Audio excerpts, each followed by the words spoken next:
After 10 long years, we finally get to see Marvel's first family in the MCU, and it just looks fantastic. Say that again? However, whilst watching the trailer, something caught my eye and I put together the entire ending of the movie, and it's actually wild. But as always, this is just a theory, and theory can only take you so far, so you have been warned. And also a potential spoiler warning in case I am as smart as Reed Richards and this turns out to be correct. This entire idea stems mainly from the fact that we know that this movie is set in an alternate universe, a lot like Deadpool and Wolverine. It is set in a retro-futuristic world, whilst also being set in 60s. We also know from Kevin Feige himself that this team is in fact the main MCU Fantastic Four going forward. And so for this version of the team to be the main 6-on-6 team means that they have to hop to the main timeline before Doomsday. But Reed Richards isn't a common fool like Deadpool and is willing to manipulate timelines and universes without thinking of the repercussions of it. So in order for him to come to the main 6-on-6 MCU, this universe needs to be destroyed.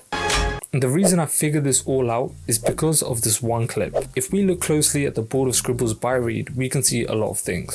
Most of these are just equations and compounds drawn out in 3D, but the interesting part is this diagram right here.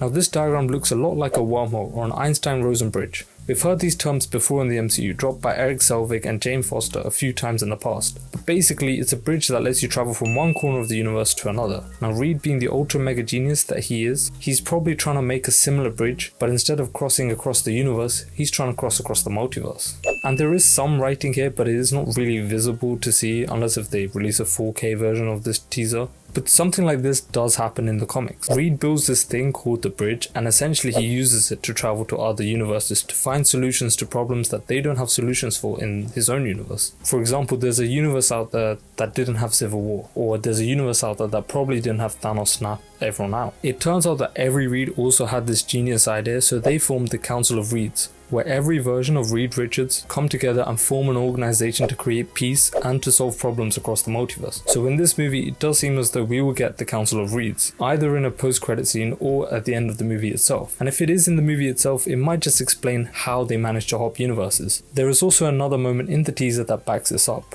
We see this meteor shower rain upon the Earth as the Fantastic Four are on their balcony. This could potentially be the second coming of Galactus after he gets defeated the first time, because of all the footage we see of Galactus in this is during the day, so he might come again during the night, or it could be someone completely different. But either way, this meteor shower does not seem like good news for this version of Earth, and it might even be the apocalyptic event that causes the team to hop universes, and this Earth will get destroyed. And so this version of Reed then heads to the Council of Reeds asking for their help, but they can't seem to figure out a way to bring back this destroyed Earth, so they send the Fantastic Four to a universe which doesn't have a Reed Richards or a Sue Storm or a Johnny Storm or a Ben Grimm, the main 6-on-6 universe. And then the film most likely ends with the team arriving in the present day and being really confused, a lot like Cap at the end of First Avenger. Then the post-credit scene might tease Doctor Doom's arrival or something, and the Council of Reeds being scared of him. Now the ending obviously could be very different, but one thing is for sure is that we do know that the Council of Reeds will most likely be in this movie. And for once, the Fantastic Four movies might actually cook and be a lot more comic accurate. Do let me know what you guys think will happen in the movie down below, and subscribe whilst you're there.